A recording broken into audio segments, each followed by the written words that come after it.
2010년 5월 25일입니다. 에베레스트 북릉에서 바람이 매섭게 불어오는 가운데 피터 킨노치는 미소를 지으며 세계의 지붕에서 마지막 사진을 찍고 있습니다. 28세 스코틀랜드인 피터 킨노치는 자신의 인생 최고의 업적을 이뤘다고 생각합니다. 하지만 정상에서 내려온 지 몇 분 만에 피터 킨노치는 갑자기 비틀거립니다. 그는 멈춰서서 가이드에게 다급하게 말합니다. 나 아무것도 안 보여.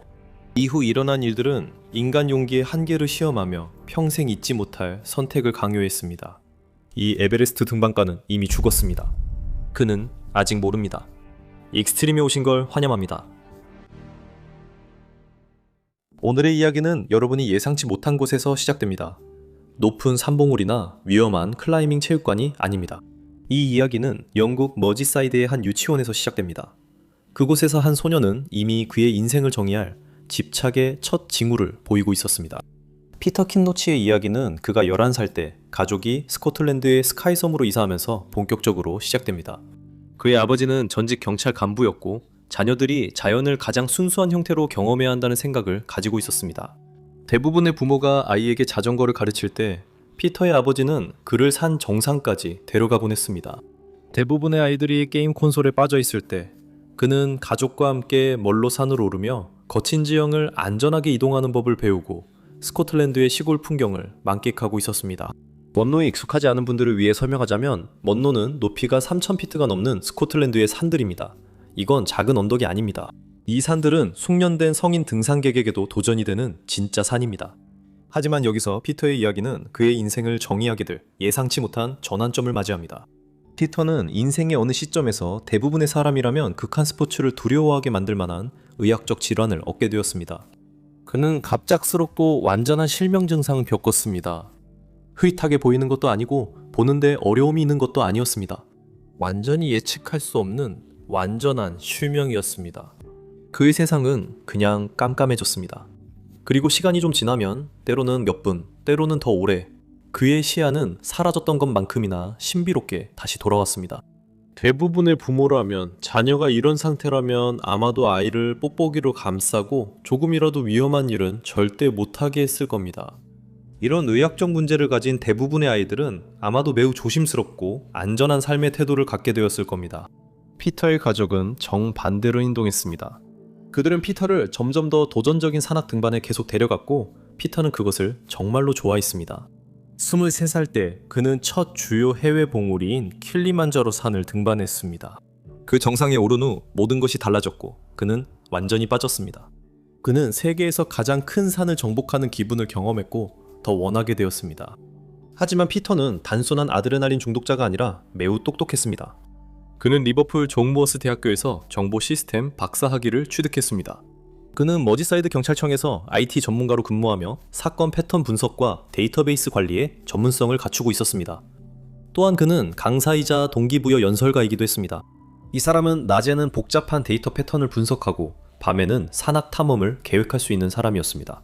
그는 체계적이고 신중했으며 자신이 하는 모든 일을 강박적일 정도로 철저히 준비했습니다. 단 한 가지를 제외하고요. 그가 준비 못했던 단 한 가지. 그의 인생 그림자 속에 숨어있던 단 한 가지. 그 원인 모를 실명 증세. 이 혼돈의 열차에서 잠깐 옆길로 새겠습니다.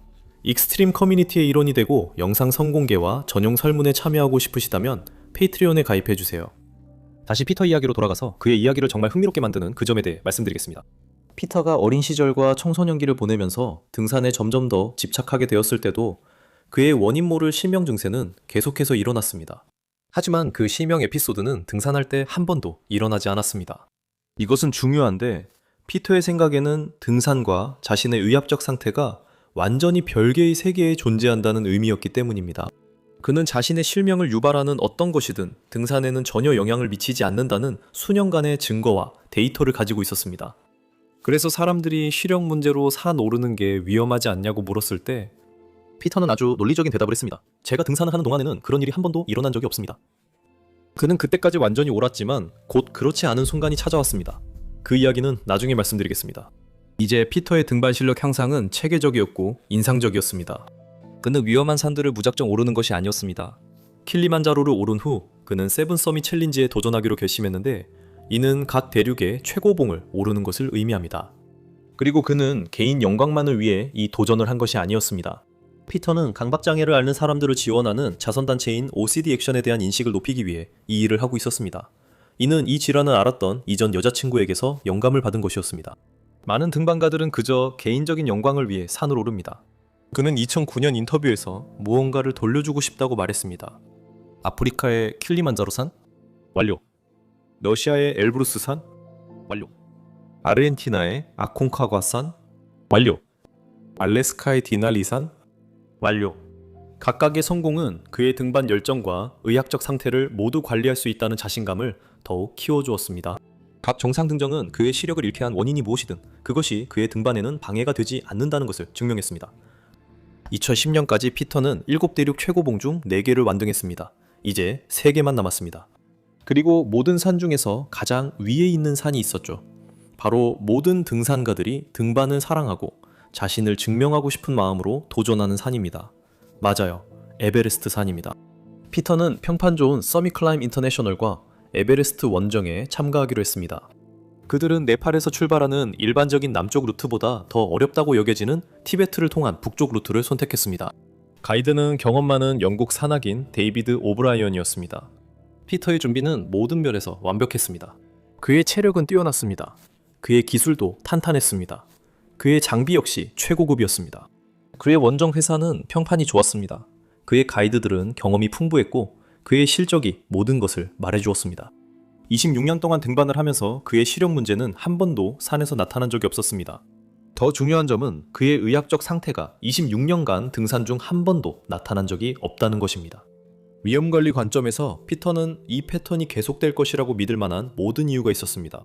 원정은 2010년 5월 초에 시작되었고 모든 것이 정확히 계획대로 진행되었습니다.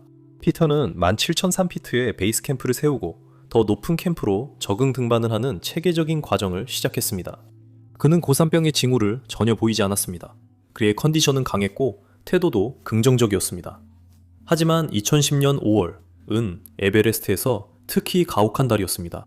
강한 바람이 위험한 상황을 만들었고 여러 차례 지연을 초래했습니다. 기상 호전 시간대는 제한적이고 예측하기 어려웠습니다. 마침내 5월 24일 원정대장 댄 마조르가 결정을 내렸습니다. 좁은 기상창이 열렸고 이제 정상에 도전할 시간이었습니다. 그래서 2010년 5월 25일 자정, 피터 킨노츠는 자신의 인생의 업적이 계속되길 바라며 등반을 시작했습니다. 해발 27,200피트에 위치한 캠프 3에서 세계 정상까지의 정상 등정 시도가 시작됐습니다. 하지만 그날의 환경은 에베레스트 기준으로도 매우 혹독했습니다. 날씨는 맑았지만 매우 춥고 강한 바람과 눈보라가 불었습니다. 베테랑 등반가 덩컨 채셀은 정상의 상황이 평소 에베레스트 날씨보다 10배는 더 나빴다고 나중에 묘사했습니다. 하지만 피터는 꾸준히 자신감 있게 루트로 올랐습니다. 첫 번째 스텝을 지나고 머쉬룸 락을 지나고 수직 사다리가 있는 악명 높은 두 번째 스텝을 올라 세 번째 스텝을 통과하며 한 번의 실수로도 확실한 죽음을 맞이할 수 있는 구역들을 지나갔습니다. 그리고 마침내 2010년 5월 25일 오후 1시 피터 킨노츠는 28세의 나이에 자신의 꿈을 이뤘습니다. 그는 에베레스트 정상에 서서 귀까지 환하게 웃으며 밝은 오후 햇살이 내리쬐는 가운데 사진을 찍었습니다. 가이드 데이비드 오브라이언이 오후 1시 18분에 베이스 캠프로 무전을 보냈습니다. 정상에 도착했고 모두 기분과 건강이 좋습니다. 피터는 매우 기뻐하고 명랑하며 활기찬 모습으로 묘사되었습니다. 그리고 왜 그렇지 않겠습니까? 이 순간은 그가 8살 때부터 줄곧 목표로 삼아온 순간이었습니다. 체계적인 준비, 엄청난 신체적 노력, 그리고 치밀하게 계산된 위험 감수의 결실이었습니다. 정상에서의 짧은 몇 분 동안 모든 것이 완벽했어요. 그리고 그들은 하산했습니다. 대부분 사람들은 에베레스트 등반에 대해 잘 모릅니다. 정상에 오르는 건 도전의 절반입니다. 하산은 종종 종반보다 더 위험합니다. 왜냐하면 이미 지쳐있고 산소도 부족해지며 날씨도 급격하게 변할 수 있기 때문입니다. 하지만 피터는 이미 이 계산을 했고 경험과 준비가 되어 있었습니다. 그는 이미 4개 주요 봉우리에서 어려운 하산을 성공적으로 한 경험이 있습니다. 그가 계산하지 못했던 것은 평생 가장 두려워했던 일이 지구상에서 가장 위험한 곳에서 가장 최악의 순간에 일어나려 하고 있었다는 점이었습니다. 정상에서 하산을 시작한 지 몇 분 만에 무언가 잘못되었습니다. 피터는 하루 종일 자신감 있게 움직였지만 갑자기 비틀거렸습니다. 그는 자신의 실력에 맞지 않게 균형 감각을 잃기 시작했습니다. 그들이 세컨드 스텝이라고 불리는 기술적인 구간에 도달했을 때 이곳은 신중한 이동이 필요한 거의 수직에 가까운 절벽이었습니다. 피터는 그의 가이드를 충격에 빠뜨리는 행동을 했습니다. 그는 데이비드 오브라이언에게 하강법을 보여달라고 했습니다. 잠깐만요. 그는 평생 복잡한 산을 성공적으로 등반해왔고 여러 번 절벽을 내려간 경험이 있으며 불과 몇 시간 전에 바로 이 구간을 올라온 사람이었습니다. 기술적으로 능숙하고 경험도 풍부한 사람이었습니다.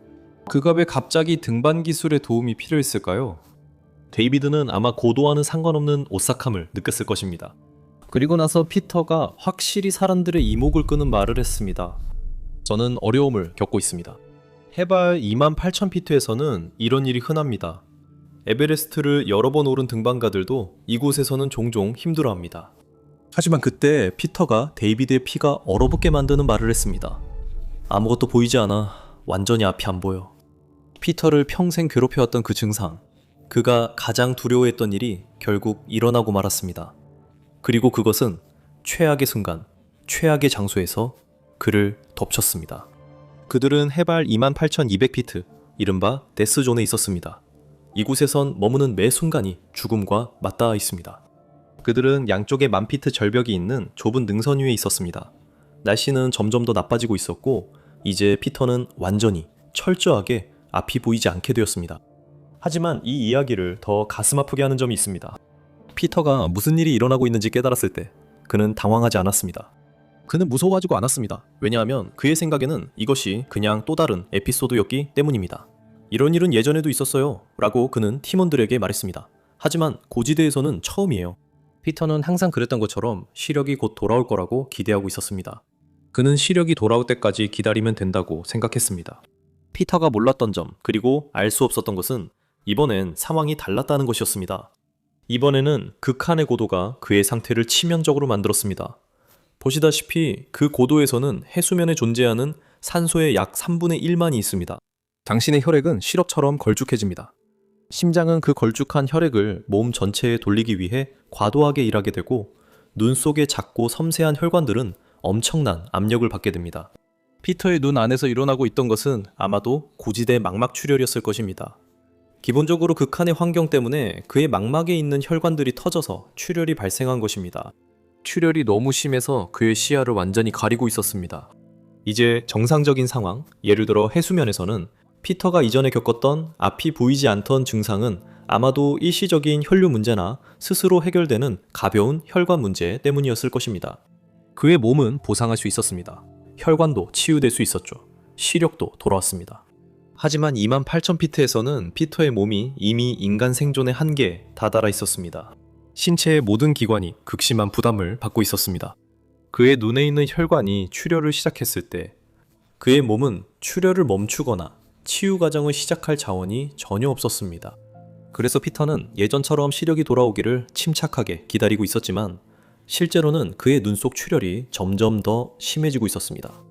그 고도에서 시간이 1분 1초 지날 때마다 더 많은 손상, 더 많은 출혈, 더 많은 영구적인 시력 손실이 발생하고 있었습니다. 그는 절대 일어나지 않을 일을 기다리고 있었습니다. 그 후 12시간 동안 상상할 수 있는 가장 영웅적이고 절박한 구조 시도가 이어졌습니다. 데이비드 오브라이언과 장구 셰르파가 곧바로 피터를 산 아래로 데려가려 했습니다. 하지만 해발 28,000피트의 거의 수직 지형에서 앞을 전혀 못 보는 사람을 어떻게 안내할 수 있을까요? 첫 진짜 문제는 세컨드 스텝에서 발생했습니다. 그게 뭔지 모른다면 기본적으로 해발 28,700피트 높이에 금속 사다리 발판이 박혀있는 40피트 높이의 암벽입니다. 피터를 이 장애물을 내려가게 하려면 그는 직접 피터의 발을 움직여줘야 했습니다. 데이비드는 몸을 숙여 절벽을 따라 한 번에 한 걸음씩 피터의 발을 각각의 발판에 올려놓았습니다. 그곳에서는 한 번의 실수도 곧 죽음을 의미했죠. 상상할 수 있겠습니까? 숨 쉬는 것조차 힘들고 모든 움직임이 고된 그 고도에서 그들은 사실상 또 한 명의 인간을 지구상에서 가장 위험한 산 아래로 데리고 내려오고 있었습니다. 하지만 4시간에 걸친 고된 허리가 휘는 사투 끝에 그들은 약 1000피트 정도로 내려와 해발 약 27,200피트에 위치한 머쉬룸 락이라는 지점까지 도달할 수 있었습니다. 그 속도라면 안전한 곳까지 며칠 걸릴 것입니다. 그들에게 그런 시간은 없었습니다. 오후 6시에 그들은 무전으로 도움을 요청했고 산 아래에서 프루바와 겔지라는 이름의 셰르파 2명이 더 도착해 구조팀은 4명이 되었습니다. 오브라이언은 이제 이 3명의 셰르파와 함께 일하고 있었고 모두가 번갈아가며 피터를 부축하면서 그를 상 아래로 내려가도록 설득하려고 애썼습니다. 하지만 그들은 300피트 정도만 더 내려갈 수 있었습니다. 그들은 할 수 있는 모든 것을 시도했습니다. 고농도의 보조산소가 피터의 마스크에 직접 공급되었고 고산병 치료에 사용되는 강력한 약물 그리고 그의 기력을 유지하기 위한 음식과 물도 제공되었습니다. 그들은 피터를 산 아래로 데려오기 위해 8시간을 더 보냈습니다. 오브라이언이 구조를 조율하는 동안 셰르파들이 피터를 옮기는 대부분의 육체적인 일을 했습니다. 밤이 깊어질수록 피터의 상태는 더욱 악화되었습니다. 이제 고도가 그의 뇌에 영향을 주기 시작했습니다. 등반가들이 고고도 뇌부종이라 부르는 증상으로 실제로 뇌가 부풀기 시작합니다. 그는 협조하지 않고 공격적으로 변했습니다. 그는 산소통과 물을 버리기 시작했습니다. 더 이상 걸을 수 없었고 그냥 눈 위에 쓰러져 일어나기를 거부했습니다. 피터는 자신이 죽을 거라는 걸 깨닫고 포기한 건가요? 아니면 뇌부종 때문에 명확히 생각할 능력을 잃은 건가요? 아니면 둘 다일 수도 있죠. 우리는 절대 알 수 없을 겁니다. 우리가 아는 것은 5월 26일 새벽 2시까지 구조팀이 불가능한 결정을 내려야 했다는 사실입니다. 이제 이 장면을 상상해 보시기 바랍니다. 제가 곧 설명할 내용은 등산 역사상 가장 가슴 아픈 순간 중 하나입니다. 4명의 남자가 데스존 어둠 속에서 피터의 시신을 둘러싸고 웅크리고 있습니다. 바람이 거세게 불어 서로의 목소리가 거의 들리지 않습니다. 데이비드 오브라이언의 손은 너무 얼어붙어서 손가락이 동상으로 인해 검은 소시지처럼 보이고 그는 무전기도 제대로 조작할 수 없습니다.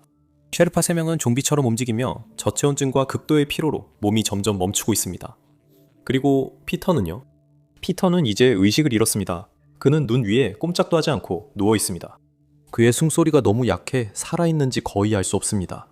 데이비드는 낙담하고 걱정된 얼굴로 그를 내려다봅니다. 여기 데이비드의 마음을 짓누르던 계산이 있습니다. 12시간의 초인적인 노력에도 그들은 피터를 산 아래로 1300피트밖에 옮기지 못했습니다. 그 속도라면 안전한 곳에 도달하려면 3일이 더 걸릴 것이고 그곳은 매 순간이 생존과 직결되는 곳입니다. 그래서 그들 중 누구도 3일을 버티지 못할 겁니다. 데이비드는 산소 게이지를 확인하니 거의 비어 있습니다. 그는 셰르파들을 바라보는데 그들의 눈은 고산병 때문에 흐릿하고 초점을 잃어 있습니다. 그는 눈 속에서 의식을 잃은 피터를 바라봅니다. 그리고 데이비드는 인생에서 가장 끔찍한 전화를 해야만 합니다. 이제 원정대장 댄 메이저는 수천 피트 아래에 있는 캠프 3에서 안전하고 따뜻하게 앉아 있으며 데이비드가 무엇을 요청하는지 정확히 알고 있습니다. 팀 닥터도 알고 있습니다. 무전 통화를 듣는 모두가 무슨 일이 일어날지 압니다. 왜냐하면 고지대 생존의 냉혹한 수학적 계산이 마지막 단계에 도달했기 때문입니다. 피터를 계속 구하려고 하면 5명 모두 분명히 죽게 됩니다. 피터를 두고 가면 정말 어쩌면 4명은 살 수 있습니다. 새벽 2시 30분 댄이 무전기로 죽음의 지대에 있는 4명의 등반가들에게 전한 말은 마치 사형 선고처럼 들려왔습니다. 데이빗, 지금 당장 내려와야 해. 넌 할 수 있는 건 다 했어. 데이비드가 마지막으로 피터를 내려다보는 모습을 상상할 수 있겠지. 이 사람은 불과 15시간 전만 해도 에베레스트 정상에서 귀까지 활짝 웃고 있던 그 사람이야. 평생의 꿈을 이룬 사람이자 자신의 목숨을 그에게 맡겼던 사람이야. 잔인해서도 아니고 비겁해서도 아니었어. 거기 남아있었다면 1명이 아니라 5명이 죽었을 테니까. 피터 킨로치는 28,200피트 고도에서 혼자 죽었어. 그가 13시간 전에 올랐던 정상에서 약 1000피트 아래였지. 평생을 산을 정복하며 살아온 남자가 결국 산에 의해 정복당한 거야. 그의 마음이 에베레스트 정상에 올랐다고 말하는 듯했어. 이제 시력이 필요 없으니 정말 가혹해. 이 이야기가 뉴스에 보도되자 언론이 들끓었어. 어떤 사람들은 데이비드 오브라이언과 그의 팀을 영웅이라고 불렀고 그들은 정말 영웅이었어. 이 남자들은 몸이 망가지는 상황에서도 12시간 동안 해발 28,000피트 지점에서 피터를 구하려 애썼어.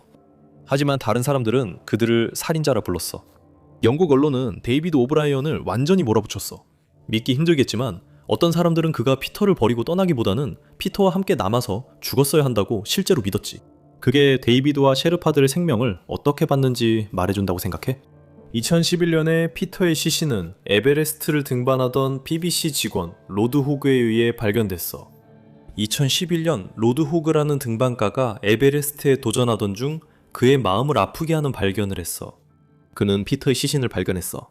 1년 2이 지나도 피터는 산비탈의 클립으로 고정된 채 데이비드와 셰르파들이 두고 간 그 자리에 여전히 남아 있었어.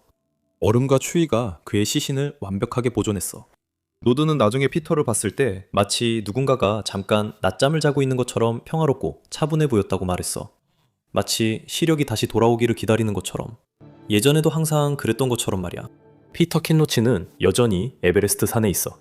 그의 시신은 아마 영원히 그곳에 남을 거야. 그 고도에서 수습이 너무 위험하다고 여겨지기 때문이야. 그래서 그는 정상에 오르는 꿈을 이뤘지만 그 대가로 모든 것을 잃었어. 피터 킨로치의 이야기는 사실 등산 이야기가 아니야. 이 이야기는 우리가 위험이 따른다는 걸 알면서도 한계를 넘어서려는 인간의 근본적인 본능에 관한 거야. 피터는 안전하고 편안한 삶을 살 수도 있었어. 그는 박사학위, 좋은 직장, 사랑하는 가족이 모두 있었다. 그는 더 쉬운 산을 오르거나 등반을 포기할 수도 있었지만 그게 피터의 본 모습은 아니었지. 그는 8살 때 침실 벽에 킬리만자로 사진을 걸어두고 세상 꼭대기에 서는 꿈을 결코 멈추지 않았던 사람이었어. 그는 기회를 얻지 못한 게 아니라 꿈을 이루며 살다 세상을 떠났어. 피터가 평생 보여준 용기, 위험을 알면서도 비범한 목표를 추구했던 모습은 나에게 정말 놀랍게 느껴져. 데이비드 오브라이언과 그 3명의 셰르파가 거의 알지 못하는 사람을 구하기 위해 12시간 동안 모든 것을 걸고 노력했던 영웅적인 행동은 누군가가 도움이 필요할 때 인간이 얼마나 놀라운 일을 해낼 수 있는지를 다시 한번 상기시켜줘. 시청해주셔서 감사합니다. 다음에 뵙겠습니다. 항상 담대하게 용기 있게 살아가세요.